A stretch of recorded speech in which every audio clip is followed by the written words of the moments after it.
ಪ್ರೀತಿಯ ವಿದ್ಯಾರ್ಥಿಗಳೇ, ದಿವಿಗೆ classes private limited Malleshwaram ವತಿಯಿಂದ ಮ್ಯಾಥಮೆಟಿಕ್ಸ್ ಸೆಕೆಂಡ್ PUC 2023-24 ಪರೀಕ್ಷೆಗೆ ಎಕ್ಸ್ಪೆಕ್ಟೆಡ್ 2 ಮಾರ್ಕ್ಸ್ ಕ್ವಶನ್ಸ್ ಅನ್ನು ಡಿಸ್ಕಸ್ ಮಾಡ್ತಾ ಇದ್ದೀವಿ.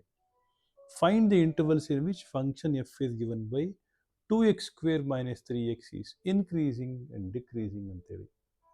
ಆ್ಯಕ್ಚುಲಿ ಈ ಅಪ್ಲಿಕೇಶನ್ ಆಫ್ ಡೆರಿವೇಟಿವ್ಸಲ್ಲಿ ಈ ಕ್ವಶನ್ಗಳು ಬರೋ ಚಾನ್ಸಸ್ಸು ಆ್ಯಕ್ಚುಲಿ ಕಡಿಮೆ.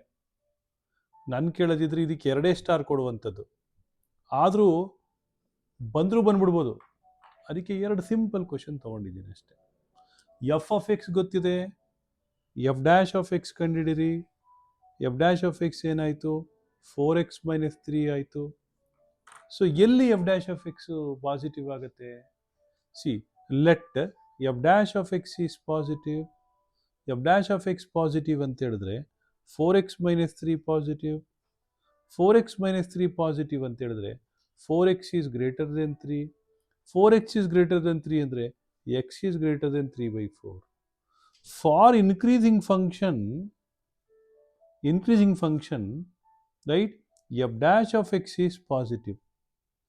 Therefore, f of x is increasing in x belongs to 3/4 to infinity. ನೋಡಿ ಎಷ್ಟು ಸಿಂಪಲ್ ಆಗಿರುವಂಥ ಒಂದು ವಿಚಾರ.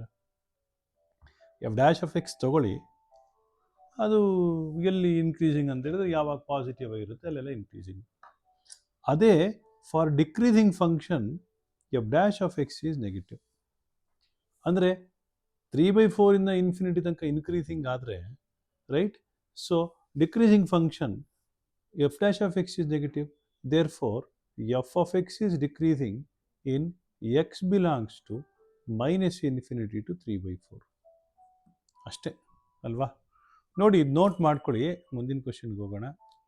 ಸೊ ಹಳೆ ಸ್ಲೈಡ್ಗಳಲ್ಲಿ ಬೇರೆ ಚಾಪ್ಟರ್ಗಳು ಅಂದರೆ ಯಾವುದು ರೇಟ್ ಮೆಷರು, ಮ್ಯಾಕ್ಸಿಮಮ್ ಮಿನಿಮಗಳನ್ನು ಡಿಸ್ಕಸ್ ಮಾಡಿದ್ದೀನಿ ವಿದ್ಯಾರ್ಥಿಗಳೇ.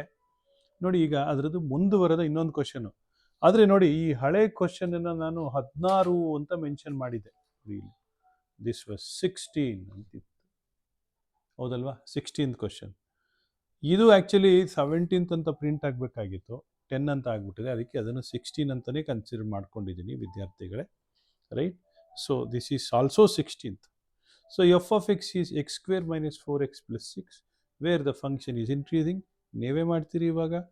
f dash of x is equal to 2x - 4, right? So let f dash of x is greater than 0. Therefore 2x - 4 greater than 0. Therefore 2x is greater than 4. Therefore x is greater than 4/2. Therefore x is greater than 2. So X greater than 2 ಇದ್ದಾಗ F dash of X positive ಇರೋದ್ರಿಂದ F of X is increasing if X belongs to 2 to infinity. F of X is decreasing if X belongs to -∞ to 2. ನೋಡಿ, ನಾನಿಲ್ಲಿ ಕೆಲವು ಪದಗಳನ್ನು ಬಳಸಿದ್ದೀನಿ. Therefore, and, let, ಇವೆಲ್ಲ ಬಹಳ important ವಿದ್ಯಾರ್ಥಿಗಳೇ. ಕೆಲವು ವಿದ್ಯಾರ್ಥಿಗಳು ವ್ಯಾಲ್ಯೂಯೇಷನಲ್ಲಿ ನೋಡ್ತೀನಲ್ಲ, ಈ ಥರ ಆರೋ ಮಾರ್ಕ್ ಹಾಕಿರ್ತಾರೆ. ಈ ಆರೋ ಮಾರ್ಕಿನ ಅರ್ಥ ಏನು? ಎಲ್ಲದಕ್ಕೂ ಹೂ ಅನ್ನೋದಕ್ಕೂ ಅದೇ ಆರೋ ಮಾರ್ಕು, ಊಹು ಅನ್ನೋದಕ್ಕೂ ಅದೇ ಆರೋ ಮಾರ್ಕು. ಇಂಥ ಅವಿವೇಕದ ಪ್ರದರ್ಶನವನ್ನು ಮಾಡಿದ್ರೆ ವಿದ್ಯಾರ್ಥಿಗಳೇ ನಿಮ್ಗೆ ಹೆಂಗೆ ಮಾರ್ಕ್ಸ್ ಬರ್ತದೆ? ಇದರ ಅರ್ಥ ಏನಾದರೂ ಗೊತ್ತಿದೆಯಾ ನಿಮಗೆ? ದಯವಿಟ್ಟು ಈ ಥರದ ಆಲೋಚನೆಗಳಿಂದ ಹೊರಗಡೆ ಬನ್ನಿ. ದೇರ್ ಫೋರ್ ಬಳಸಿ, ಇಂಪ್ಲೈಸ್ ಬಳಸಿ, ಈಕ್ವಲ್ಸ್ ಬಳಸಿ, ಇಫ್ ಬಳಸಿ, ದೆನ್ ಬಳಸಿ, ಸಿನ್ಸು, ಹೆನ್ಸು, ಎಷ್ಟೊಂದು ಪದಗಳಿದೆ ಅಲ್ವಾ? ಒಳ್ಳೆ ಅಂಕಗಳು ಬರಬೇಕಂದ್ರೆ ಮ್ಯಾಥಮೆಟಿಕ್ಸಿನ ಭಾಷೆಯನ್ನು ಸರಿಯಾಗಿ ನೀವು ಬಳಸಬೇಕು. ವಿದ್ಯಾರ್ಥಿಗಳೇ, ಮುಂದಿನ ಪ್ರಶ್ನೆಗೆ ಹೋಗೋಣ. ಏಕೆಂದರೆ ನಿಮ್ಮ ಉದ್ದೇಶ, ನಮ್ಮ ಉದ್ದೇಶ ನಿಮ್ಗೆ ಒಳ್ಳೆ ಅಂಕಗಳನ್ನು ತೆಗೆಯೋದಷ್ಟೇ ಅಲ್ವಾ? ಹೀಗಾಗಿ ಒಳ್ಳೆ ಅಂಕಗಳು ತೆಗೆಯುವಾಗ ಒಳ್ಳೆ ಭಾಷೆ ಬಳಸಿ. 17ನೇ ಪ್ರಶ್ನೆ ಬಗ್ಗೆ ಡಿಸ್ಕಸ್ ಮಾಡೋಣ. ಇನ್ಮೇಲೆ ಇಂಟಿಗ್ರಲ್ ಶುರು ಮಾಡ್ಕೋತಾ ಇದ್ದೀನಿ. ಇಂಟಿಗ್ರಲ್ಸಲ್ಲಿ 2 ಮಾರ್ಕ್ಸ್ ಕ್ವಶನ್ ಬರುತ್ತೆ. ತುಂಬ ಸಿಂಪಲ್ ಆಗಿರುತ್ತೆ. ಆ್ಯಕ್ಚುಲಿ ತುಂಬ ಜನ ಇಂಟಿಗ್ರಲ್ಸ್ ಬೇಡ ಅಂತ ಬಿಟ್ಬಿಟ್ಟಿರ್ತಾರೆ. ಯಾವ ಅಯೋಗ್ಯ ಹೇಳ್ಕೊಟ್ನೋ ಗೊತ್ತಿಲ್ಲ ಇಂಟಿಗ್ರಲ್ಸ್ ಬಿಟ್ಬಿಡಿ ಅಂತ ಹೇಳಿ. ಇಂಟಿಗ್ರಲ್ಸನ್ನು ಬಿಟ್ಬಿಟ್ಟು ನೀವು ಇದೆಲ್ಲ ಬರೆದ್ಬಿಟ್ಟು ರಿಲೇಷನ್ಸ್ ಆ್ಯಂಡ್ ಫಂಕ್ಷನ್ಸ್ ಎಲ್ಲ ಬರೆದ್ಬಿಟ್ಟು ನಾಳೆ ಇಂಜಿನಿಯರಿಂಗ್ ಕಾಲೇಜ್ಗೆ ಹೋದರೆ ಹೆಂಗಪ್ಪ ನೀವು ಓದ್ತೀರಿ ಅಲ್ವಾ? ಇಂಟಿಗ್ರಲ್ಸನ್ನು ಬಿಡಬೇಡಿ. ಮೊದಲನೇ ಕ್ವಶನ್ನು, ಇಲ್ಲೊಂದು 5-6 ಕ್ವಶನ್ ತೊಗೊಂಡಿದ್ದೀನಿ ಅಷ್ಟೇ, ಅದರಲ್ಲಿ ನಿಮಗೆ ಬರ್ಬೋದು ಅಂತ ಅಂದ್ಕೊಂಡಿದ್ದೀನಿ. Integral of D X by X plus X log X ಅಂತಿದೆ. ನಾನೇನು ಮಾಡ್ತೀನಿ, ಎಕ್ಸ್ ಇಂಟು 1 + ಲಾಗ್ ಎಕ್ಸ್ ಅಂತ ಬರ್ಕೋತೀನಿ. ಎಷ್ಟು ಸಿಂಪಲ್ ನೋಡಿ. ನಾನು ಸೆಲೆಕ್ಟ್ ಮಾಡ್ಕೊಟ್ಟಿರೋದು 5-6 ಕ್ವಶನ್ ಒಂದು ಬರುತ್ತೆ ಅಂತ ಅಂದ್ಕೊಂಡಿದ್ದೀನಿ. ನೋಡಿ, 1 + ಲಾಗ್ ಎಕ್ಸನ್ನು ಟಿ ಅಂತ ಇಟ್ಟರೆ, therefore differentiation of log X is 1/x is equal to D T by D ಎಕ್ಸನ್ನು ನಾನು ಈ ಕಡೆ ಬರ್ಕೋತೀನಿ. ನೋಡಿ, ಇಲ್ಲಿ ದೇರ್ ಫೋರೇ ಬರೀಬೇಕು, ಈಕ್ವಲ್ಸ್ ಬರೀಬಾರ್ದು. D X by X is equal to D T. ಆದ್ದರಿಂದ ಇದೇನಾಯ್ತಪ್ಪ, integral of D T by T. D T by T is log of T. Log of T ಅಂದರೆ ಏನಪ್ಪ, ಲಾಗ್ ಆಫ್ 1 + ಲಾಗ್ ಎಕ್ಸ್. ಅರ್ಥ ಆಯ್ತಲ್ಲ ವಿದ್ಯಾರ್ಥಿಗಳೇ? ಎಷ್ಟು simple ಆಗಿದೆ ಇದು, ರೈಟ್? ಸೊ ಇದು 2 ಮಾರ್ಕ್ಸ್ಗೆ ಬರಬಹುದಾಗಿರುವಂಥ ಕ್ವಶನ್ನು. ನಾನು ಕೇಳದಿದ್ರೆ ಇದಕ್ಕೊಂದು 4 ಸ್ಟಾರ್ ಕೊಡ್ತೀನಪ್ಪ. ಅರ್ಥ ಆಯ್ತಾ? ಸೊ ಈಗ 17ನೇ ಕ್ವಶನ್ ಆದಮೇಲೆ will go to 18th question. 18th question ಅಂದರೆ ಇದು ಇದೇ ಥರ ಇದೆ ಅಲ್ವಾ? ನೋಡಿ, integral of D X by X minus root X, ಇದು ಕ್ವಶನ್ನು. D X by X minus root X. ಸುಮ್ಮನೆ ಅದಕ್ಕೆ ಈಕ್ವಲ್ಸ್ ಬರೆದು ಬರೆಯೋಂಗಿಲ್ಲ, ಇಂಟಿಗ್ರಲ್ ಸೈನ್ ಬರೀಬೇಕು, ಡಿ ಎಕ್ಸ್ ಬರೀಬೇಕು. ನಾನೇನು ಮಾಡ್ತೀನಿ, ಇದನ್ನು integral of D X by root X into root X minus 1 ಅಂತ ಬರಿತೀನಿ. ಹೆಂಗಾಯ್ತು ಹೇಳಿ ಇದು ನೋಡೋಣ. ಇಲ್ಲಿದೆಯಲ್ಲ ರೂಟ್ ಎಕ್ಸು, ಮಲ್ಟಿಪ್ಲೈ ಮಾಡ್ಕೊಂಡು root X into root X X ಆಯಿತು, ಎಕ್ಸ್ ಮೈನಸ್ ರೂಟ್ ಎಕ್ಸ್ ಆಯಿತು. ಇದೆಷ್ಟು ಸಿಂಪಲ್ ನೋಡಿ. Let root X minus 1 is equal to T. Differentiate ಮಾಡಿ, D X, differentiation of root X is 1/2 root X ಅಲ್ವಾ? D X by 2 root X is equal to D T. ಹಾಗಿದ್ರೆ what is D X by root X? That is 2 times dt. That is equal to integral of 2 times dt divided by t. That is 2 times log t. 1/t differentiation log t. ಅಂದರೆ 2 times log of root X minus 1 ಆಯಿತು. ಒಂದು ಖುಷಿಗೆ ಒಂದು plus C ಬರ್ಕೊಂಡ್ಬಿಡಿ. ಇದು ಅರ್ಥ ಆಯ್ತಲ್ವ ವಿದ್ಯಾರ್ಥಿಗಳೇ? ಇದನ್ನು note ಮಾಡ್ಕೊಳ್ಳಿ. ನೋಡಿ, ನಿಮಗೆ ಈ ಚಾನಲ್ ಇಷ್ಟ ಆದರೆ ಸಬ್ಸ್ಕ್ರೈಬ್ ಆಗಿ. ಸಿ ಇ ಟಿಗೆ 1500 ಪ್ರಶ್ನೋತ್ತರಗಳು ಅಂತ ಕೂಡ ಮಾಡಿದ್ದೀವಿ. ಸಿ ಇ ಟಿಗೂ ನಿಮ್ಗೆ ಹೆಲ್ಪ್ ಆಗುತ್ತೆ. So we conduct crash course for KCET NEET. ನಿಮ್ಗೇನಾದರೂ ನಮ್ಮ ಟ್ಯೂಷನ್ ಇಷ್ಟ ಆದರೆ ಬಂದು ಸೇರ್ಕೊಳ್ಳಿ. ಸೊ ಚಾನಲ್ ಉಪಯೋಗ ಆಗ್ತದೆ ಅಂದರೆ ಸೇರ್ಕೊಳ್ಳಿ, ಜಾಯಿನ್ ಆಗಿ, ಇದು ಏನು ಸಬ್ಸ್ಕ್ರೈಬ್ ಆಗಿ. Next question 19. Find the integrals of tan square of 2x minus 3.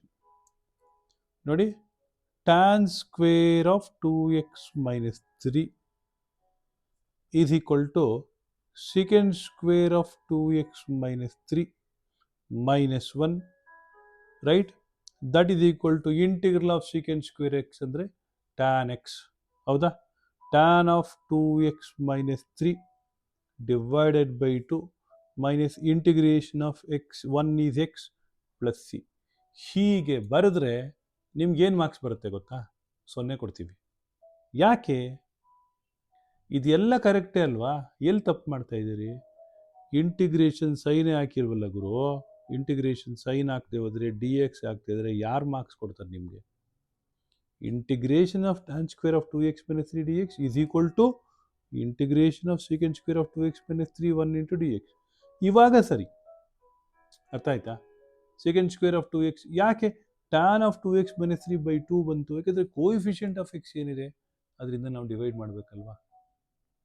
ಹೀಗಾಗಿ ನೋಡಿ, ಸಣ್ಣ ಸಣ್ಣ ತಪ್ಪುಗಳು ನಿಮ್ಮನ್ನು ತಪ್ಪು ದಾರಿಗೆ ಕರ್ಕೊಂಡು ಹೋಗ್ತದೆ. ಆದ್ದರಿಂದ ಶ್ರದ್ಧೆಯಿಂದ ಕಲ್ತ್ಕೊಳ್ಳಿ. ಅಲ್ಲೇನು ಕೊಟ್ಟಿದ್ದಾರೆ? ಇಂಟಿಗ್ರಲ್ ಆಫ್ ಅಂತಿದೆ, ಇಂಟಿಗ್ರಲ್ ಮಾಡಿ. ಮುಂದಿನ ಕ್ವಶನ್ಗೆ ಹೋಗೋಣ. ಸೊ ಈಗ ನಿಮ್ಗೆ ಅರ್ಥ ಆಗಿದೆ ಕಳೆದ ಕ್ವಶನ್ ಅಂತ ಅಂದ್ಕೊಂಡು ಮುಂದಿನ ಕ್ವಶನನ್ನು ಶುರು ಮಾಡ್ತಾ ಇದ್ದೀನಿ.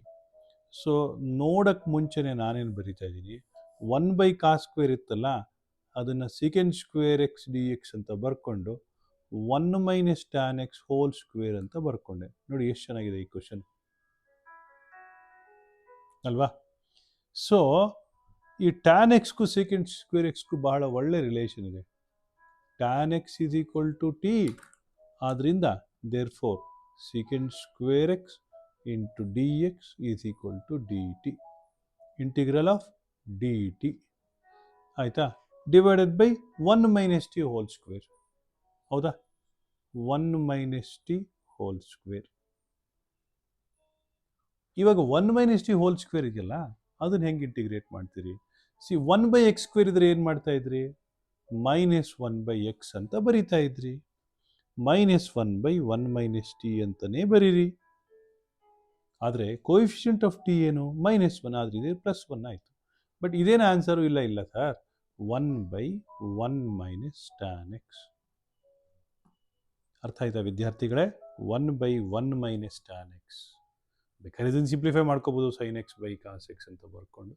ಬಟ್ ಬೇಡ, ಭಾಳ ಸಿಂಪಲ್ ಆಗಿದೆ. ನಾವು ಇಂಟಿಗ್ರಲ್ಸನ್ನು ನೀವು ಇಗ್ನೋರ್ ಮಾಡೋಂಗಿಲ್ಲ. ಬೇರೆ ಚಾಪ್ಟರ್ಗಳಿಗಿಂತ ಇದು ಸಿಂಪಲ್ ಆಗಿರುತ್ತೆ ಮತ್ತು ಭಿನ್ನವಾಗಿರುತ್ತೆ. ನೋಟ್ ಮಾಡ್ಕೊಳ್ಳಿ ವಿದ್ಯಾರ್ಥಿಗಳೇ. ರೈಟ್, ಈ ಚಾನಲ್ ಇಷ್ಟ ಆದರೆ ಸಬ್ಸ್ಕ್ರೈಬ್ ಮಾಡ್ಕೊಳ್ಳಿ. ರೈಟ್. ಸೊ ಈಗ 21ನೇ ಕ್ವಶನ್ನು. ಇದು ನಮ್ಮ ಗೆಸ್ ವರ್ಕಲ್ಲಿ ಬಂದಂಥ ಕ್ವಶನ್ಗಳಷ್ಟೇ. ನೀವು ಬೇರೆ ಕ್ವಶನ್ನು ಪ್ರಿಪೇರ್ ಆಗ್ರಪ್ಪ, ಇದೇ ಶ್ಯೂರ್ ಶಾರ್ಟ್ ಕ್ವಶನ್ನು ಬಂದೇ ಬರುತ್ತೆ ಅಂತೆಲ್ಲ ಓವರ್ ಆ್ಯಕ್ಟಿಂಗ್ ಡೈಲಾಗ್ ಹೇಳಲ್ಲ. ಯಾಕೆ ಅಂತ ಹೇಳಿದ್ರೆ ನಿಮ್ಮ ಬದುಕಿನ ಬಗ್ಗೆ ನಮಗೆ ಗೌರವ ಇದೆ. ಸುಮ್ಮನೆ ಏನೇನೋ ಹೇಳಿ ನಾಳೆ ದಿನ ಅದನ್ನು ನಂಬ್ಕೊಂಡು ಹೋಗಿ ಮಕ್ಕಳು ಭವಿಷ್ಯಗಳು ಹಾಳಾದರೆ ಏನು ಮಾಡಬೇಕಪ್ಪ. Right. So cot x into log sin x ಅಂತ ಕ್ವಶನು. ನೋಡಿ ಎಷ್ಟು ಸಿಂಪಲ್ ಅಂತ ಹೇಳಿದ್ರೆ, let log sin x = t. Differentiate ಮಾಡಿ, ಏನಾಯಿತು?